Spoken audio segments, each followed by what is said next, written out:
in regards to the mentioning of your clients. Is that correct? Yes, Your Honor. Okay.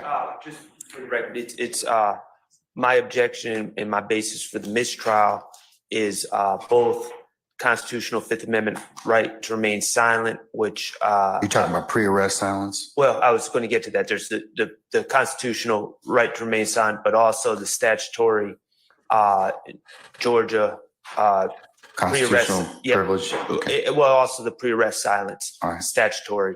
And Your Honor, we believe that those questions brought attention to my client's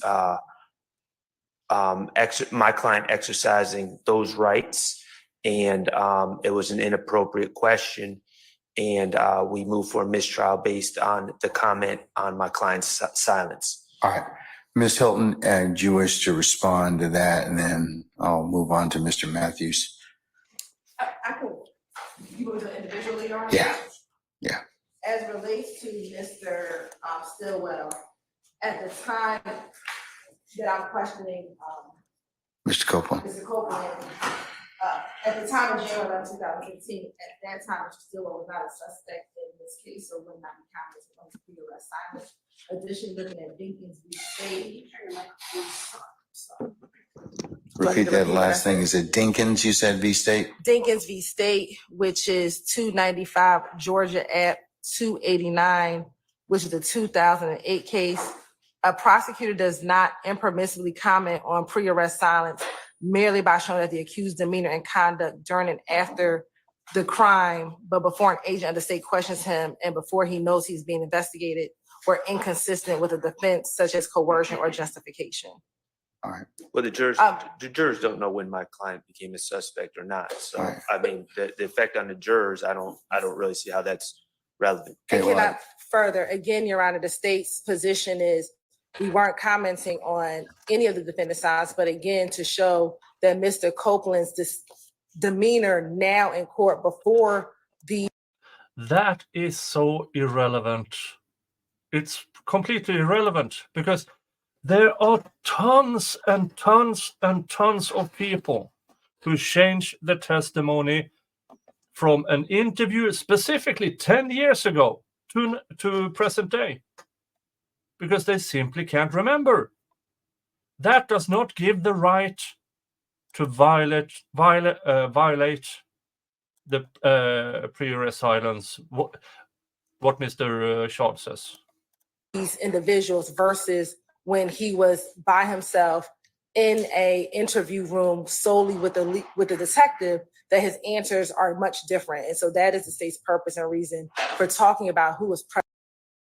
It's not different. You just don't remember. That isn't different. Different would be, I never said that, or I lied then and there. Present with him in the room when he was conducting his initial interviews in 2015.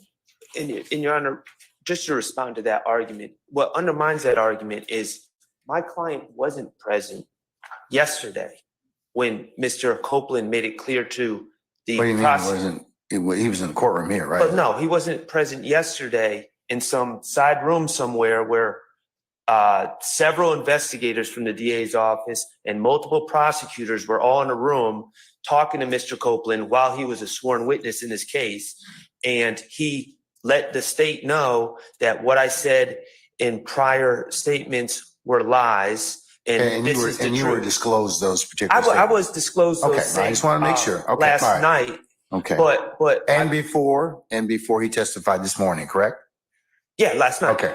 All right. And so, but the argument that, oh, he's changing his story because he's in front of Mr. Stillwell. Not only is there no evidence that Mr. Stillwell has ever threatened Mr. Copeland or Mr. Copeland is in any way scared of Mr. Stillwell, or any of these other gentlemen, but also the fact that it was disclosed yesterday to the state with none of these gentlemen present undermines their argument that that's the reason for asking that question. All right, thank you, sir. All right, I'm still going to deny your motion for mistrial, and I'll note that you asked, as I said before, that you posited before the next question was asked. Okay. Thank you, Your Honor. All right, Mr. Matthews, Senior. Your Honor, as it relates to Mr. Marquavius Huey, our motion for mistrial is based upon the sworn testimony that has already come out from Mr. Copeland on yesterday. Mr. Copeland stated that he had met Mr. Huey in 2021. He had indicated that he had met him in 2015, didn't know him in 2015 or anything of that nature. So it's a bad question that was asked in terms of whether or not Quay was there back in 2015. So that's the first point. He did not know Mr. Huey in 2015. Secondly, Your Honor, that places it's a bad faith question. It places Mr. Huey's character in issue, and there's no basis. There's just no basis for that question to be asked. And because of those reasons, Your Honor, we would respectfully ask this court to grant a mistrial as it relates to Mr. Huey based upon those natures. There's just no good basis for that question to be asked. When the witness had testified on yesterday, not to be repetitive, but he testified yesterday, he didn't even know my guy in 2015. So how could he have been there in 2015, or did he show up there at the interview with Detective Thorpe in January of 2015? All right. Thank you, sir. All right, Ms. Hilton. Your Honor, the question was a good faith basis. If you can recall, yesterday the state asked Mr.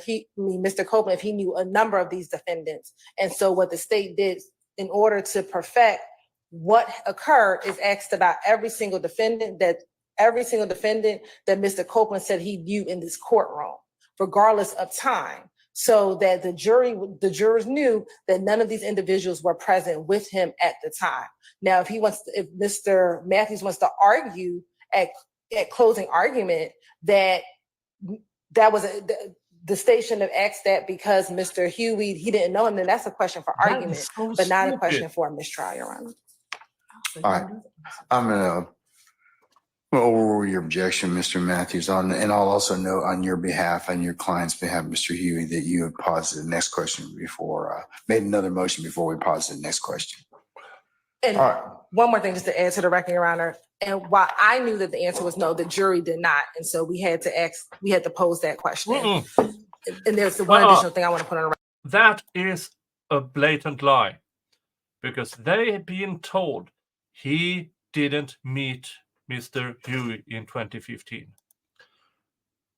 That is a blatant lie, Ms. Hilton. When you say that the jury didn't know, they did, because they heard from Mr. Copeland that he never met Mr. Huey in 2015. That means it's not a good faith basis. That's a bad faith basis. But as we see throughout this day, they don't care anymore. She can make the most ridiculous argument towards the judge, as she does, lying to his face, and he will still go on the prosecution's path. Record after the close of this hearing, Your Honor. All right. Anything else in regards to mistrial? All right. Ms. Hilton, what else? Your Honor, as Mr. Shard just disclosed, the state turned over yesterday an email to all defense counsel regarding our interaction with Mr. Copeland on yesterday in the afternoon. I know Mr. Shard just said that, he was a sworn witness and we were speaking with him in a room without any of the defendants present. The statement from Mr. Copeland was a sua sponte question to us. No. Oh, the sua sponte. That means he voluntarily revealed this information. Oh, hell no. Oh, hell no. Not after the secret ex parte meeting where the judge threatened to keep him in prison up 10 years or more, or in jail for 10 years or more. Then it's no longer him voluntarily revealing information. That is him being coerced into revealing information, which should make it inadmissible. You lying sack of shits. Response to us as we were talking in the room yesterday, and that is why we immediately disclosed that information to defense counsel. Jules, thank you. Says Nick, I just needed to know you're the only reason I can handle this trial. Thank you. And right back at you. You, the other viewers, if you weren't here, because when I started covering this trial, I had streams with a total of maybe 100 people over a 2-hour period. Yesterday, I think that stream is at, hold on while I check, 26,000.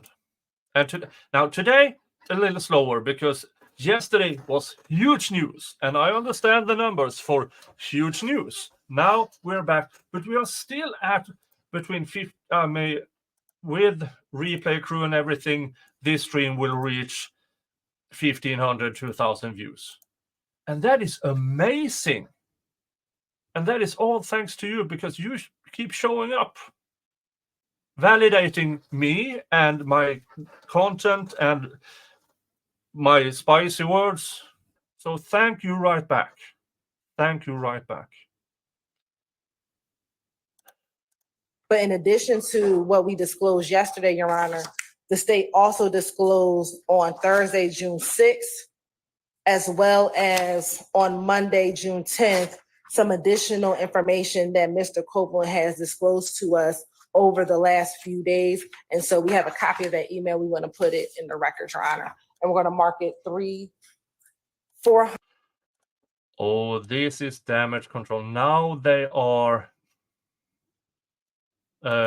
trickle-truthing to the defense. This is, and I heard this on Danny Ann's stream yesterday, which is really good.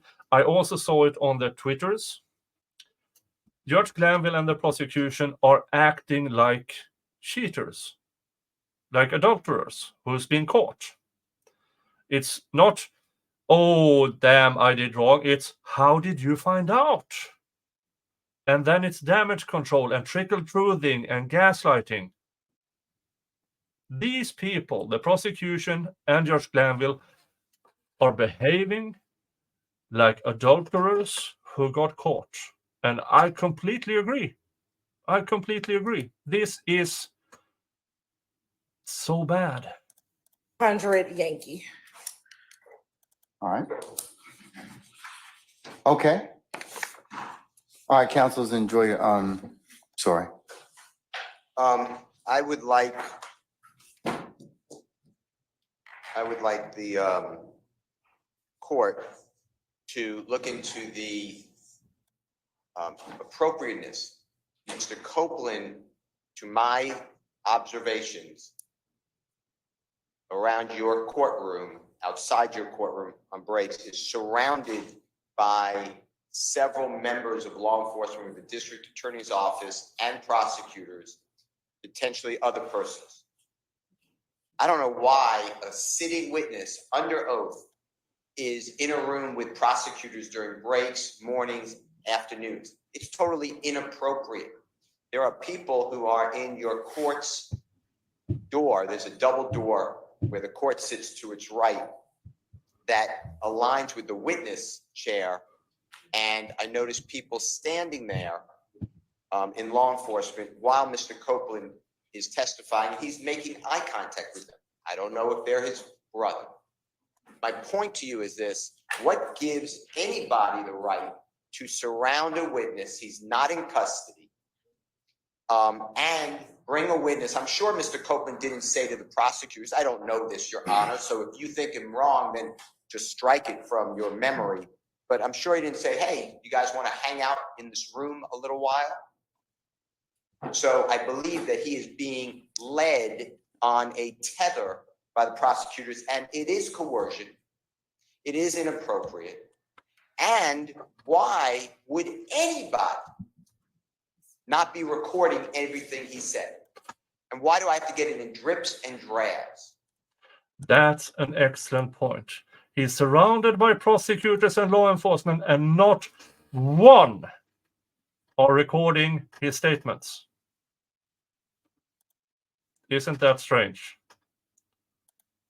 So I am objecting to the tactics of the Fulton County District Attorney's Office and whomever else they may have employed with a citizen, regardless of what the court may think of him or the prosecutors think. I don't have any thoughts. So please don't put that in.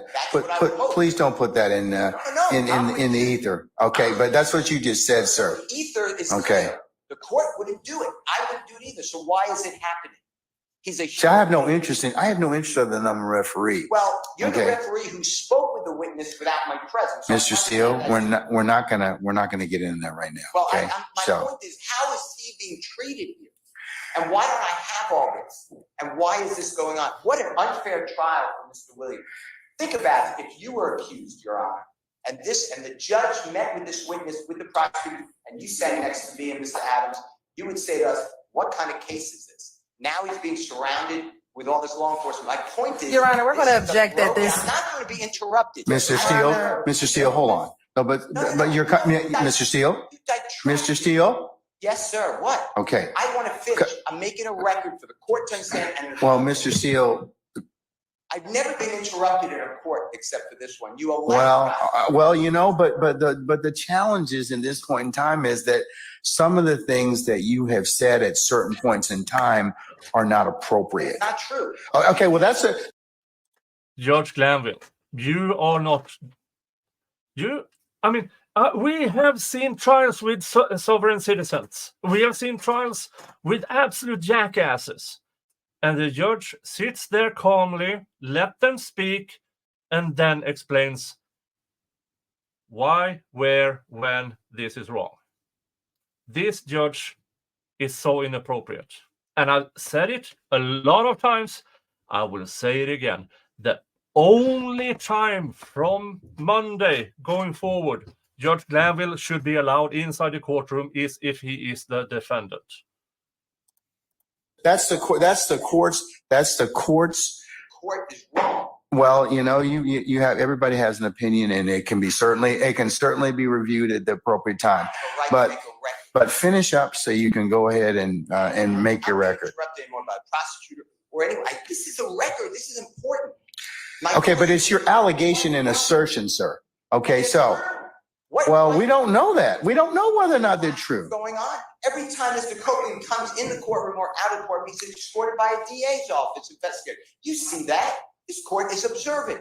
You're not just sitting there in a cloud. You see exactly what's going on. You hear the prosecutor tell you, we were in a room with Mr. Copeland and he said these things. Why? Okay. Why do I have to bring up? You should be bringing up. This is crazy. This is like communist Russia. Mr. Williams is having the worst trial. So I'm moving. A few streams ago, I made that comparison. I'm taking yeah. I'm saying it. That Mr. Steele got from me. And nobody can tell me I'm wrong. Moving again to stop intimidating the witness by the prosecution, leave people alone, and stop accusing. You've allowed the prosecutor Love to accuse me of misconduct. Oh, but you've also accused her of hold on. You have accused her of misconduct as well. And remember. I remember. She lied to your face and you just swallowed and asked for more and then did nothing. What I told you about your professional response. Remember what I told you about your, and she's going to take me down as opposed to you. So when I start talking, stop talking, please. Okay? I'll let you complete your record. Okay? I understand the one party talking. I got it. All right. Okay. All right. So I told you, several times before, I told you and your colleagues, remember your professional responsibility. And let's not make this an ad hominem issue. I don't believe that either one of you are trying to do anything that would subvert your ability to practice law. So. Oh, fuck you, Judge Glanville. You know exactly what you're doing wrong. You know exactly what the prosecution is doing wrong. And you are actively helping them covering it up. You corrupt son of a bitch. I mean, but Ms. Love has intentionally lied to the court numerous cases. You do nothing. You say- hold on. Let him finish. See, this is Mr. Steele. This is exactly what I'm saying. You cannot. It is not a good idea to state that your brethren across the bar are lying. Okay, in any time or any way. I don't like doing it. Okay, but don't. So don't.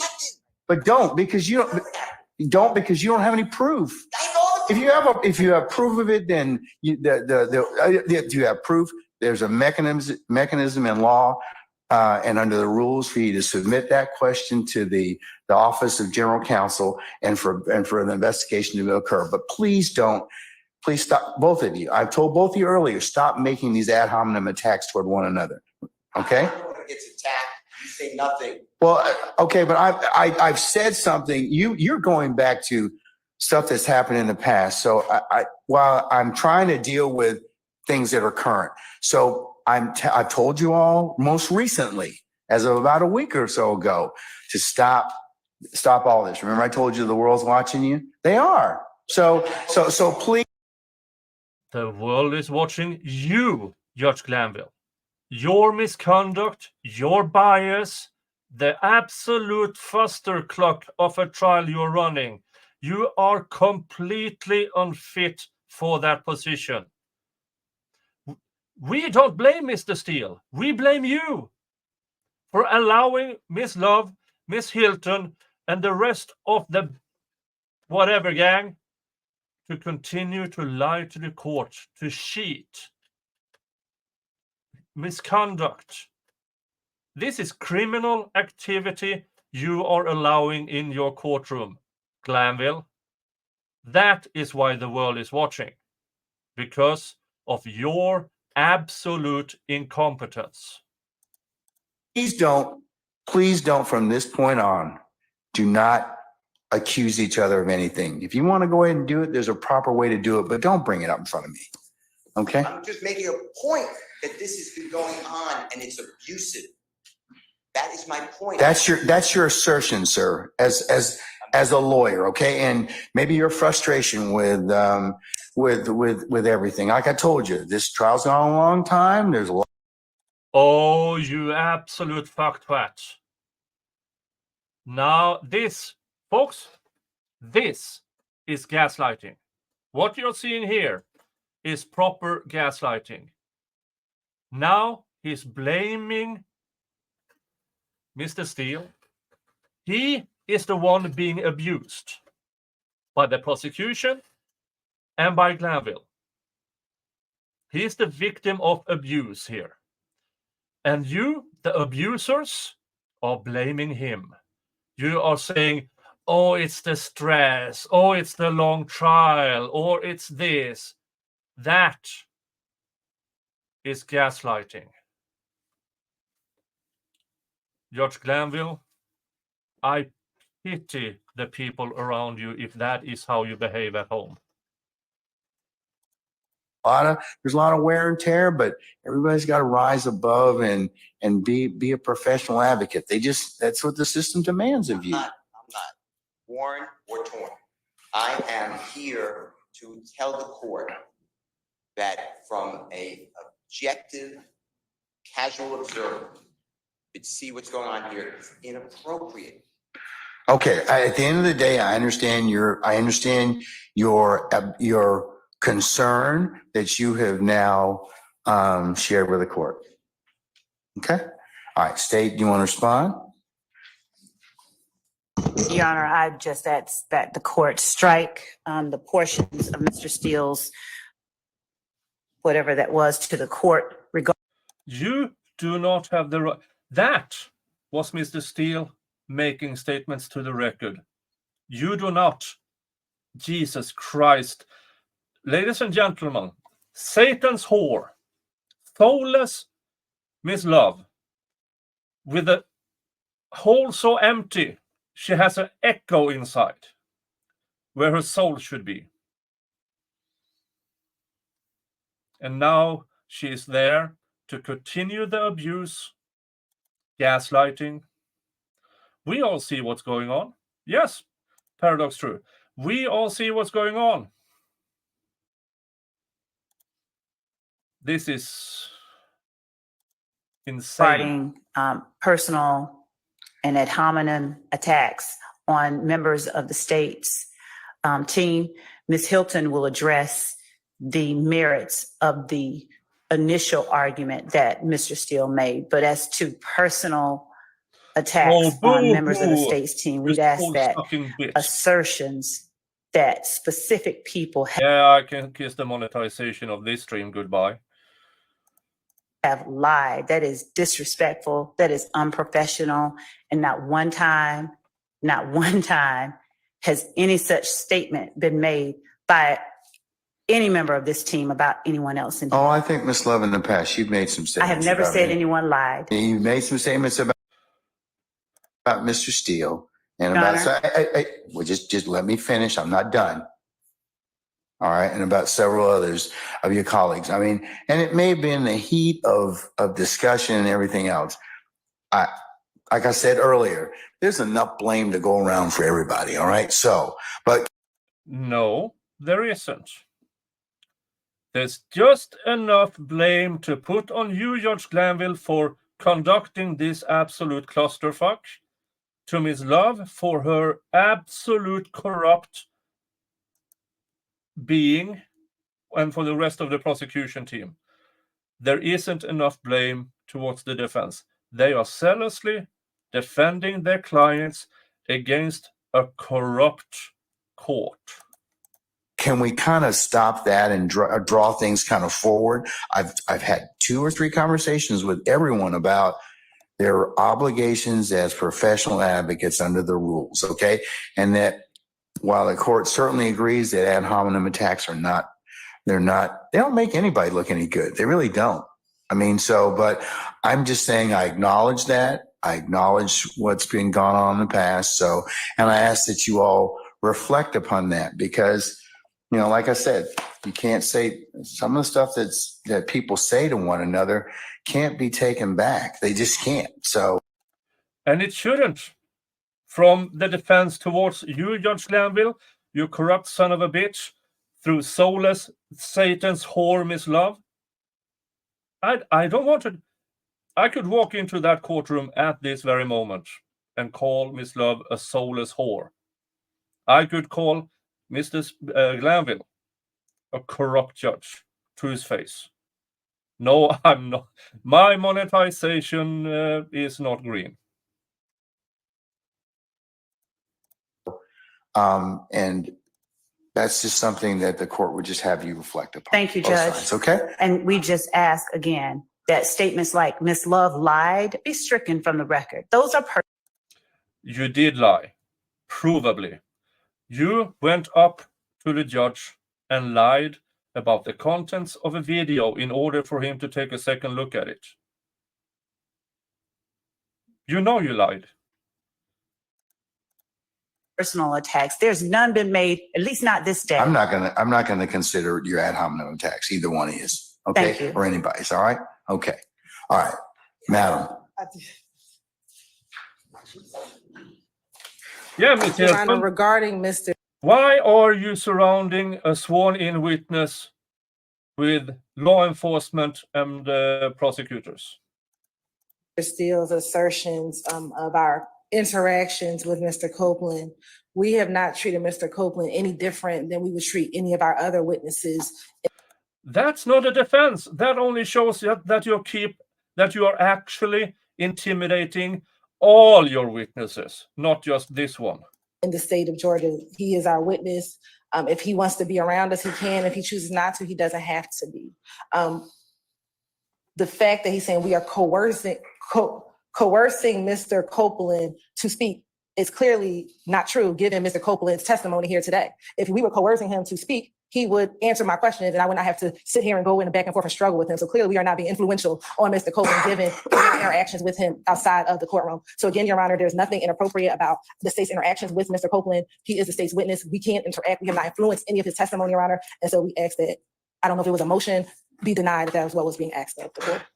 All right. I'll include the state's exhibit 400, the statements of the the most recent email that you have disclosed to the Yeah. defense in this case I think this is Um, 1.5.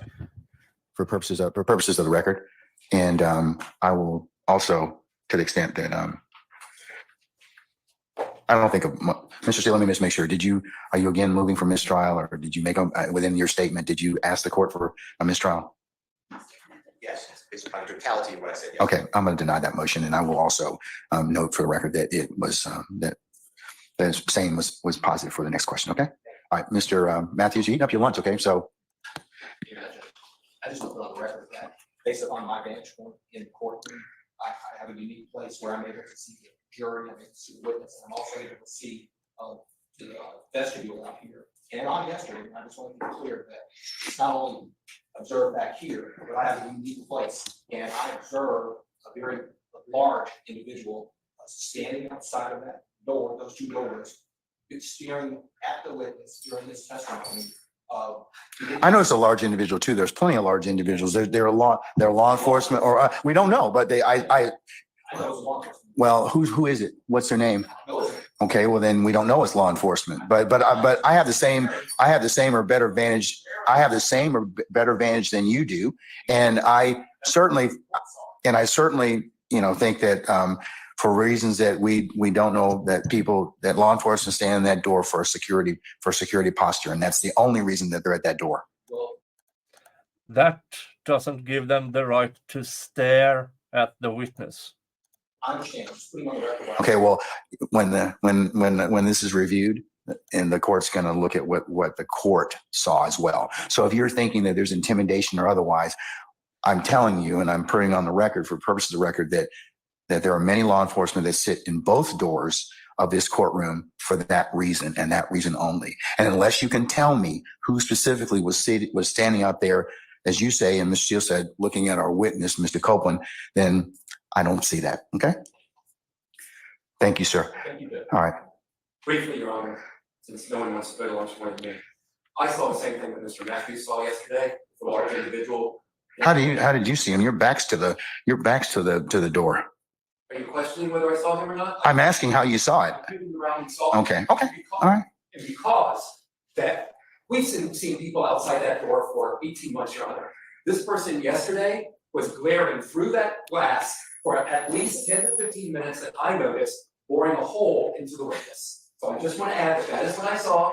I don't know his name. I don't know if it was law enforcement. I believe it was. I've not seen any other individual with law enforcement do that to that witness or any other witness during the course of the trial. Okay. Thank you. Thank you. Your Honor, this, just so that the record is clear, could they give more detail, because there's no member of the state that fits that Yeah, I don't description, need. and I He have was no a idea gentleman what yesterday that was. dressed in black or dark clothing. That's what I saw. Also, yes, Your Honor, and I don't know, we don't know who. That was probably Miss Love in a wig. A very, very large individual staring at the witness. Who they're talking about, what they're talking about, literally no idea. So the idea, this insertion into the record of the insinuation that someone is intimidating anyone. I'll also ask Captain Kendall to ensure that only law enforcement are allowed back. Why is the prosecution talking against the defense here? They should be equally interested in who is doing that, because they definitely don't want anybody intimidating their witness. But they are. That tells me they probably know who it is. There in the vestibule, so that that if there's any issue with anybody looking in the courtroom, that is removed. So, all right, Thank you. all right. This is an easy one.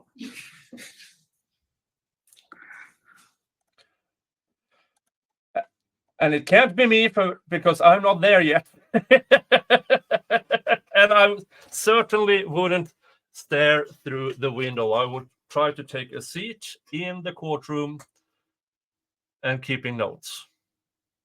For you who are completely new here, hi, I'm Nick.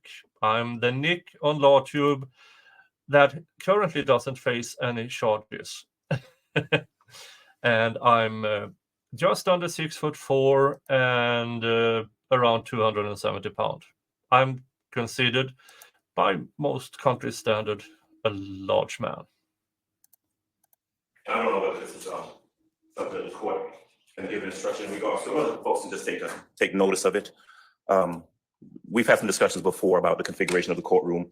There's a lot of folks in here. We've got jurors who are sitting right there on the front row who are closer than they would normally be to the parties in this case.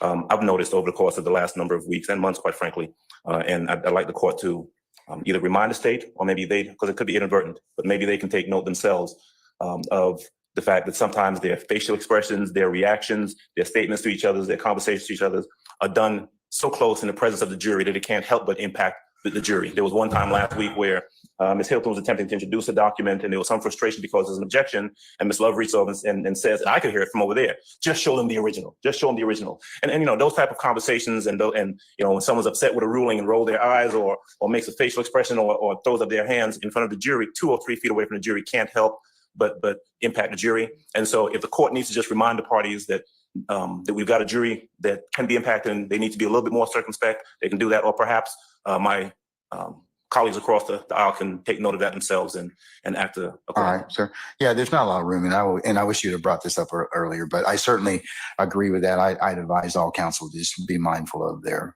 reactions as the jurors watch everything, okay? All right. Judge, you are there. You see all of this, and you are taking it up to the defense to bring it up. And you, at the same time, you said you noticed. If you noticed, it's your damn responsibility to act. Mr. Short, did you have anything else? I know that. No, I'm good. Okay. Okay. All right. Okay. All right. Enjoy your lunch. We'll see y'all back about 1 o'clock. Okay. All right. We're in recess.